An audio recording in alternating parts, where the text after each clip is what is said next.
다음 주일은 9월 성찬주일입니다. 대속의 은혜에 감사하는 믿음과 마음으로 성찬에 참여하시기 바랍니다. 담임 목사 동정입니다. 2학기 영산신학대학원 강의가 9월부터 12월까지 매주 목요일에 이번 주 목요일부터 있습니다. 기도해 주시기 바랍니다. 모집 안내입니다. 교회학교 교사, 성가대원 모집합니다. 성가대원 그리고 교회학교 교사로 헌신하실 분은 자원하셔서 섬겨주시면 고맙겠습니다. 수요 저녁 예배 금요 밑거름 기도에 적극 동참을 기대합니다. 영적 성장과 축복은 예배를 통해서 경험되어질 수가 있습니다. 가족, 이웃, 친구 초청과 전도에 우리 성도들이 열심을 다해 주시기 바랍니다. 헌금은 현장에서 그리고 또 온라인으로도 참여하실 수 있습니다. 본당 청소 및 쓰레기 분리수거 이번 주에 임마누엘 목장에서 수고해 주시겠습니다. 전후좌우에 계신 분들에게 인사하겠습니다. 오늘도 잘 오셨습니다. 하나님이 큰 복을 주시기 바랍니다. 아멘. 아멘. 하나님이 큰 복을 주실 줄로 믿습니다.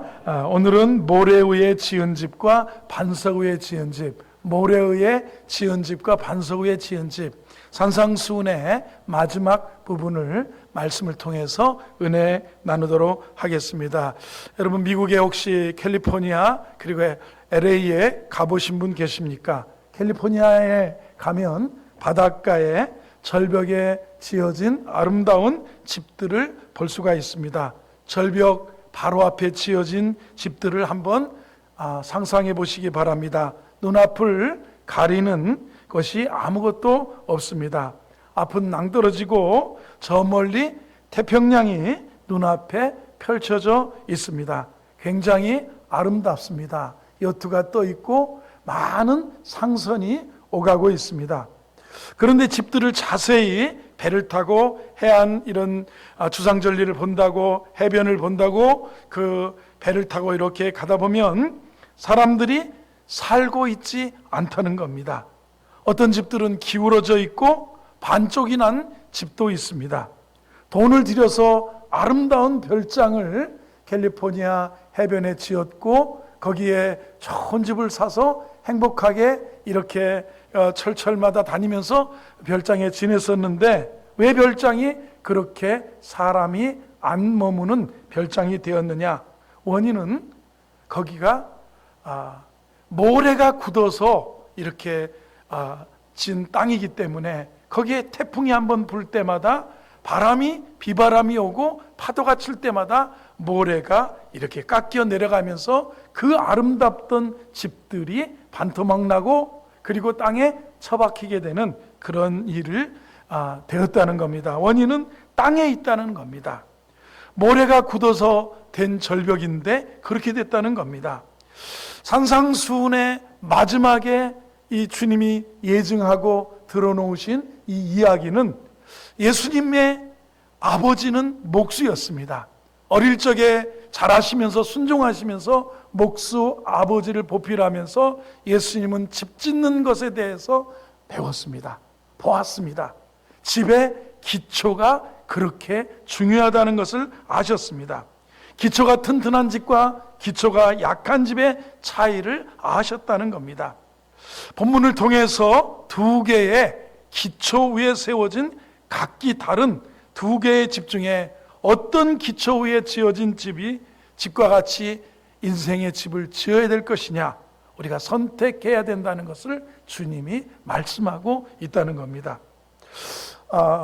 이런 주님의 통찰력을 가지고 예수님은 집 짓는 두 사람에 대해서 말씀합니다. 어떤 사람입니까? 모래 위에다 집 짓는 사람, 그리고 반석 위에다가 집 짓는 사람 두 명의 건축가에 대해서 말씀하고 있습니다. 한 사람은 모래 위에다 집을 지었고 한 사람은 반석 위에다 좋은 기초에다가 집을 졌다는 겁니다. 기초의 차이를 빼면 두 집은 거의 같습니다. 여러분 지금 어디에 사십니까? 아파트에 사십니까? 다세대 단독주택 아니면 연립주택에 사십니까? 대개 보면 집의 모습은 비슷합니다. 그러나 겉모습이 비슷하다고 해서 두 집이 다 똑같은 것은 아니라는 것을 아실 겁니다. 기초가 튼튼하냐, 또 구조가 단단하냐, 그런 것들을 우리가 알 수 있다는 겁니다. 일반인들은 그런 차이를 발견하기 쉽지 않습니다. 그러나 집들마다 차이가 있다는 겁니다. 여러분, 올해 3월 달에 저 미얀마에서 진도 7.7의 강진이 일어났습니다. 그런데 미얀마는 집들이 작고 그래서 여러 피해가 있고 하지만 거기에서 한 1000km 떨어진 태국의 방콕에서 이상한 일이 일어났습니다. 집 짓던 건물이 33층이나 되던 건물이 그 지진의 여파로 무너졌어요. 그래서 이상하다. 다른 옆집들은 다른 건축물도 아무런 지장이 없는데 왜 이 건축만 이웃나라에서 지진이 일어났다고 여파에 의해서 33층이나 되던 그 짓는 건물이 무너져서 10명 죽고 한 80명 정도가 거기에 매몰되고 실종되는 그런 사태가 발생했습니다. 가만히 보니까 거기 태국 방콕은 주로 기초가 모래였어요. 그렇다. 또 한 가지는 중국 사람, 중국 국영기업체 계열사가 짓던 그런 건축물이라 구조가, 그 다음에 기초가, 골조가 단단하지 않았다 이거예요. 방콕의 부드러운 토양이 문제고, 또 하나는 구조물의 뼈대를 건설업자가 제대로 기초를 갖추지 않았다라는 겁니다. 오늘 예수님은 24절에서 이렇게 말씀합니다. 이 말을 듣고 행하는 자는 집을 짓되, 인생의 집을 짓되 반석 위에 세우는 지혜로운 사람 같고, 그래서 25절에 무너지지 않는다는 거예요. 25절을 보면 뭐라고 합니까? 비가 내리고 창수가 나고 바람이 불어도 그 집에 부딪혀도 무너지지 않는데, 이것은 반석 위에 기초를 놓은 까닭이고, 26절에 또 다른 집이 있습니다. 나의 이 말을 듣고 행하지 아니하는 사람은 모래 위에 집을 지은 어리석은 사람 같다라는 겁니다. 한 사람은 모래 위에다 집을 지었고, 한 사람은 반석 위에다가 집을 지었다는 겁니다. 예수님이 지금 집 짓는 것에 대한 가르침이 아니라 인생의 집을 어떤 기초 위에 짓느냐라는 그런 우리에게 도전과 결론을 주시는 거예요. 건축에 대한 게 아니라 이 땅을 살아가는 삶의 방법에 대해서, 이 땅을 살아가는 삶의 인생을 교훈하고 계시다라는 겁니다. 인생이라는 집을 지으며 살아야 되는데 어디에다가 내 인생의 집을 지느냐는 겁니다. 기초에 차이가 있다라는 겁니다. 집 짓는 사람마다 기초를 닦는 게 차이가 납니다. 제가 이렇게 건축에 예배당 사고 예배당 짓고 싶고, 그래서 목사들은 대체적으로 건축에 관심이 조금씩이라도 있어요. 지우의 집이 올라가면 물어봅니다. 그래서요, 집을 지을 때 지하실 한 층 파면 지상에 2층 파는 2층을 짓는 비용하고 맞먹는다는 거예요. 그래서 집을 돈을 조금 들이려면 뭐예요? 지하실을 안 파는 거예요. 예를 들어서 우리 교회도 우리 전 교회가 집을 지을 때 그냥 어려울 때 확 지니까 조립식 샌드위치 건물에다가 대충이라기보다는 이렇게 하고 철제 빔을 놓고 거기다가 돌도 안 붙이고 벽돌도 안 쌓고 드라이 비트라고 해가지고 샌드위치 판넬을 놓고 거기다가 세면 가루도 아닌 비슷한 걸 뭘 쏘고 페인트를 칠해 놓으니까 3년마다 녹이 슬어서 페인트를 다시 수백만 원씩 들여서 칠해야 됐던 그런 건물입니다. 거기다가 우리가 지하실은 못 파고 여기 벽돌을 쌓게 되지 않았습니까? 세상에 기초가 없는 삶은 없습니다. 우리가 의식하지 않아서 그렇지 마음을 들여다보면 내 인생의 집을 질 때 다 기초가 있습니다. 사람들은 어디 위에다가 인생의 집을 짓습니까? 재물에 되게 돈을 모으고 좋은 월급을 받고 저축해서 집을 사고, 그 다음에 집을 넓혀가고 교육을 하고 자녀를 살림을 내어주고, 그러면서 인생을 하나하나 넓히면서 살아가는 게 인생입니다. 미국의 한 유명한 월간지가 돈에 대한 현대인들의 생각을 조사하기 위해서 1000명에게 다음과 같은 질문을 했습니다. 당신을 가장 즐겁게 하는 것이 무엇입니까? 그랬더니 80%가 돈이라는 거예요. 여러분, 지금 여러분 여기 앉아 계시면 나를 가장 즐겁게 하는 게 뭐냐면 돈이다, 이렇게 말할 수. 돈 있으면 기쁘고, 돈 있으면 행복한 것 같고, 돈 있으면 자유롭고, 돈 있으면 여유가 있고, 돈 있으면 어떤 경제적인 자유뿐만이 아니라 내 삶의 자유의 폭이 넓어지더라는 겁니다. 두 번째 질문했습니다. 그렇다면 가장 많이 염려하는 것은 뭡니까? 그랬더니 95%가 돈이라는. 돈 때문에 염려하고, 돈 때문에 걱정하고, 돈 때문에 싸우고, 돈 때문에 고민하고, 돈 때문에 막 직장도 옮기고 이러는 거라는 거예요. 95%가 돈이라는 거예요. 돈은 이미 현대인의 우상이 되어져 버렸습니다. 어떤 사람에게 돈이 인생의 기초고 버팀목이고 말하지 않아도 돈이 인생의 영역에서 제일 중요하게 되었다라는 겁니다. 여러분, 돈이 나쁜 거는 아니죠. 돈은 하나님의 축복이라고도 할 수 있습니다. 그래서 예수님은 돈이 중요하기 때문에 오늘 우리에게 일용할 양식을 달라고 기도하라고 가르치셨습니다. 그런데 돈을 기초로 인생의 집을 지으면 그게 기초가 좋지 않다는 겁니다.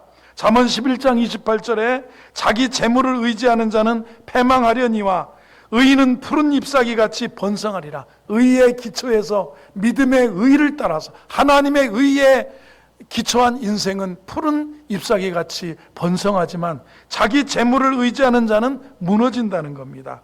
잠언 23장 5절에 네가 어찌 허무한 것에 주목하느냐, 정령이 재물은 스스로 날개를 내어 하늘을 나는 독수리처럼 날아가리라.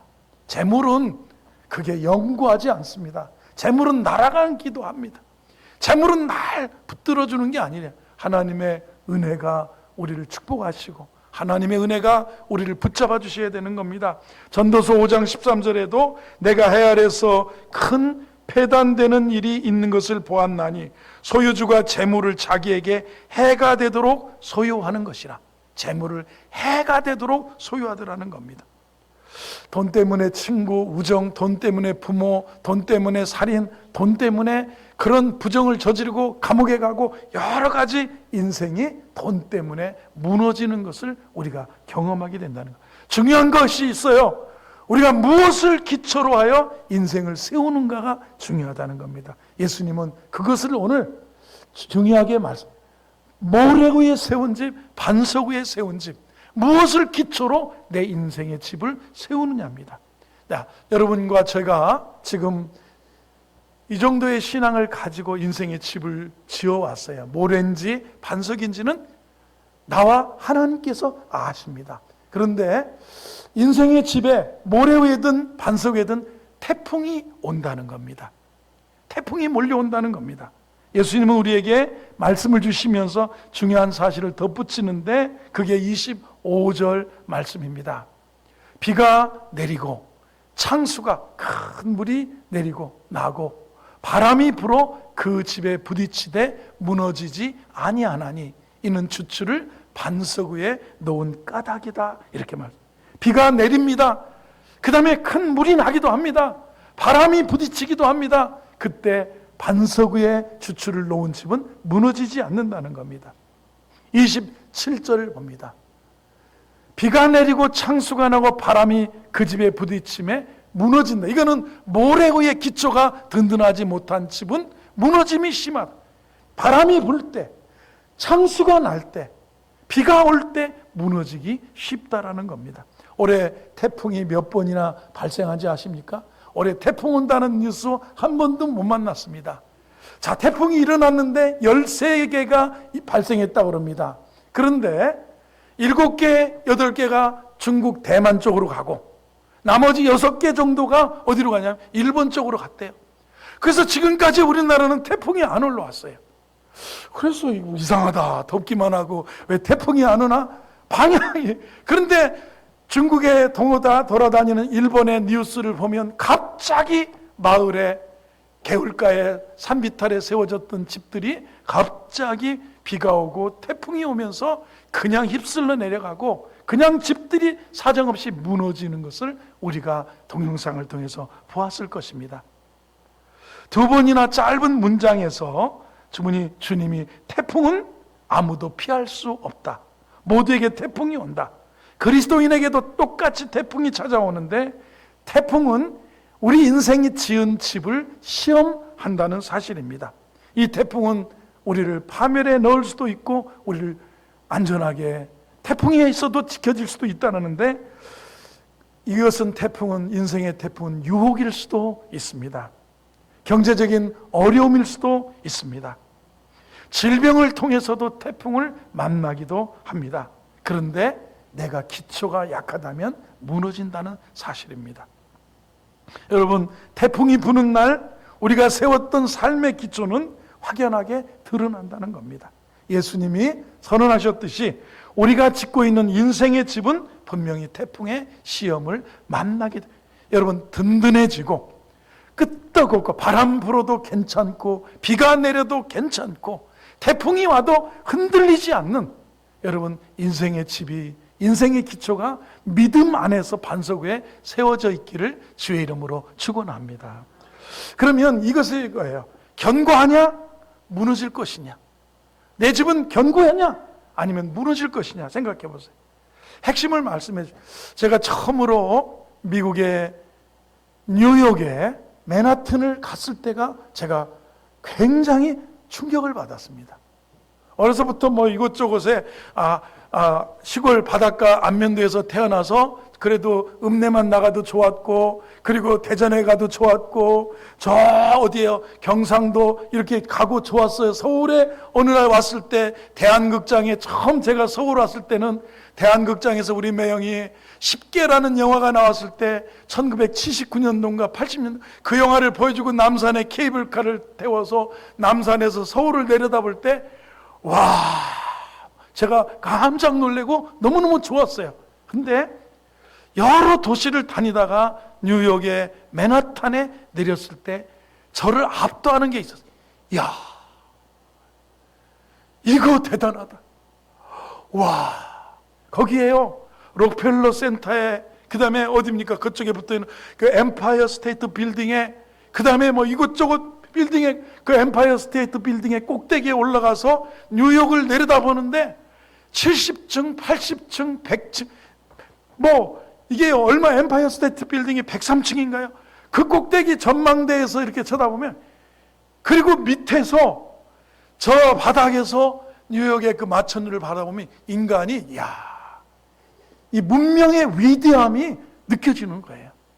그런데 제가 이렇게 이야기를 들어보니까 뉴욕에 이렇게 높은 빌딩을 세울 수 있었던 것은 여러 원인이 있지만 뉴욕의 기반이 맨하탄의 기반이 돌이래요. 반석이래요. 그래서 지을 수 있고 또 하나는 저렇게 수십 층, 100층의 건물을 지을 수 있었던 것은 오티스라고 하는 사람이 엘리베이터를 개발한 다음부터 이 층수가 올라가게 돼요. 누가 여러분 10층까지 올라갈 사람이 누가 있습니까? 그래서 오티스라는 사람이 엘리베이터를 만든 다음에 발명한 다음부터 이 마천루가 생기기 시작했다는 것입니다. 그런데 이게 뭐예요? 기초에, 그것도 기초예요. 그 기초의 반석이 그렇게 중요한 것입니다. 견고하냐, 무너지느냐, 우리가 어떻게 살아야 반석 위에 집을 세울 수 있는지를 산상수훈의 말씀 24절부터 이렇게 말씀하고 있습니다. 24절, 그러므로라고 보세요. 한번 읽어봅니다. 시작. 그러므로 누구든지 나의 이 말을 듣고 행하는 자는 그 집을 반석 위에 지은 지혜로운 사람. 그러므로 결론적인 거예요. 누구든지 나의 이 말을 듣기만 하는 자, 듣기만 하여 자신을 속이는 자가 아니고요. 듣기만 하는 게 아니라 내가 만일 여호와의 말씀을 삼가 듣고 지켜 행하면 이 모든 복이 내게 임할 것이다. 신명기 28장입니다. 내가 만일 여호와의 말씀을 삼가 듣고 지켜 행하지 아니하면 이 모든 저주가 내게 성경은 하나님과의 언약입니다. 하나님이 말씀하시고 인생이 그 말씀을 듣고 듣고 지켜 행하는 이 믿음의 기초 위에 인생이 세워지면 흔들림이 없습니다. 너는 시냇가에 심은 나무라. 하나님의 사랑 안에 믿음 뿌리 내리고 주의 뜻대로 열매 맺히는 그런 삶을 사는데, 저와 여러분, 우리의 신앙의 기초, 믿음의 터 위에, 예수 그리스도를 구세주와 주님으로 믿는 믿음의 터 위에, 이 터는 그리스도죠. 반석이신 그리스도 위에 이 인생의 집을, 신앙의 집을 먼저 건축하는 것이 중요합니다. 믿음 위에 살아요. 믿음 없이 사는 거야. 믿음 위에 사는 거예요.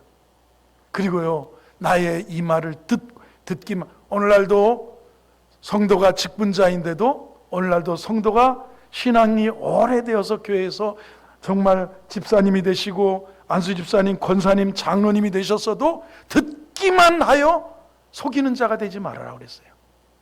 듣고 행하는 자가 반석 위에, 그래서 견고한 인생이 된다는, 흔들림 없어요.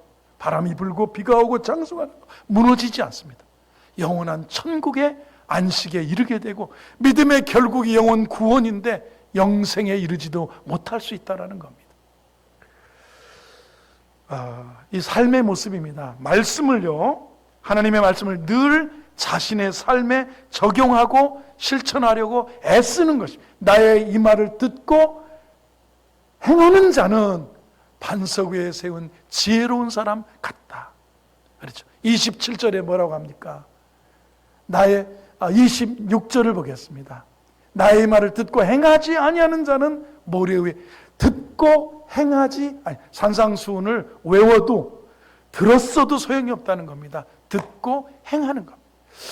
이 창세기에서부터 마지막까지는요, 중간중간 우리 타락한 이후에는 은혜의 언약의 은혜, 우리가 하나님의 말씀을 듣고 순종하며 지켜행하고 믿기로 결단하고 믿으면 하나님께서 자비를 베푸셔서 죄사함 주시고 성령을 통해서 은혜의 백성, 언약의 백성이 되도록 복을 주시고요, 타락 이전에 아담과 하와에게는요, 천지와 우주와 만물을 창조하시고 하나님이 아담 하와를 에덴 동산에 두시고 약속하셨습니다. 언약하셨습니다. 동산에 있는 모든 나무의 열매는 너희가 먹되 중앙에 있는 선악을 알게 하는 나무와 생명나무의 열매는 먹지 말라. 행위 먹지 마라. 먹으면 죽으리라. 여기는 은혜는 없어요. 인생이 죄가 없었기 때문에, 인생이 아직 불순종이 뭔지를 몰랐기 때문에 그저 듣고 행위만 잘하면 에덴에서 복락을 누리게 되었는데, 그들이 선악과를 따먹으면 하나님은 생명나무의 열매를 먹고 죄 지은 채로 영원할까 봐 에덴에서 추방시키고 땀 흘리고 고통 속에 죄의 싹슨 사망이 들어오게 되고, 그 이후로는 은혜의 언약입니다. 은혜의 언약. 모세에게, 아브라함에게, 다윗에게, 하나님의 사람들에게 언약의 백성이에요. 언약을 주셨고, 말씀을, 이 언약의 말씀을 듣고 행하는 자에게 은혜를 베푸셔서 계명을 순종하게도 하시고 하나님께서 복을 주시는 거예요. 저와 여러분, 하나님 앞에 정말 나의 이 말을 듣고 행하는 사람, 행하지 아니하는 사람, 산상수훈에 관한 설교를 들으시면서 여러분 예수님의 가르침대로 살도록 발버둥 쳐보지 않았다면 의에 추리고 목마른 게 아니에요. 심령이 가난한 게 아니에요. 긍휼히 여기는 자가 아니에요. 애통하는 마음을 갖지 않은 거예요. 그죠? 황금률이 뭔지를 모르는 거예요. 그래서 나의 이 말을 듣고 행하는 자가 복이 있고요, 반석 위에 세운 사람이라는 겁니다. 오늘 24절을 보세요. 결론이에요. 24절 이 결론이, 누구든지, 시작, 그러므로 누구든지 나의 이 말을 듣고 행하는 자는 그 집을 반석 위에 지은 지혜로운 사람. 여러분, 우리 모두가 이 반석 위에 집을, 인생의 집을 져야 돼요. 복 있는 사람은 악인의 꾀를 따르지 않아요. 오만한 자의 자리에 앉지 않아요. 오직 여호와의 율법을 즐거워하여 그 율법을 주야로 묵상하며 말씀을 지켜내며 순종하며 듣고 행하며 사는 거예요. 주일 성수에 관한 언약의 말씀, 하나님께 드려야 될 물질에 대한 언약의 말씀, 이 거룩한 믿음의 터 위에 우리 인생을 살아가는 그런 언약의 말씀 듣기만 하여 자신을 속이면 안 되고요. 듣고 행하는 자는 그 집을 반석 위에, 우리 인생의 집들이 다 반석 위에, 굳건한 반석 위에 세워져서 우리 성도들 모두가 인생에 정말 대대로 하나님 앞에 천대까지 은혜를 베푸시는 그런 은총 속에 살게 되기를 바랍니다. 믿음의 터 위에, 그리고 주의 말씀을 듣고 행하는 그런 은혜 속에 살게 되기를 바랍니다.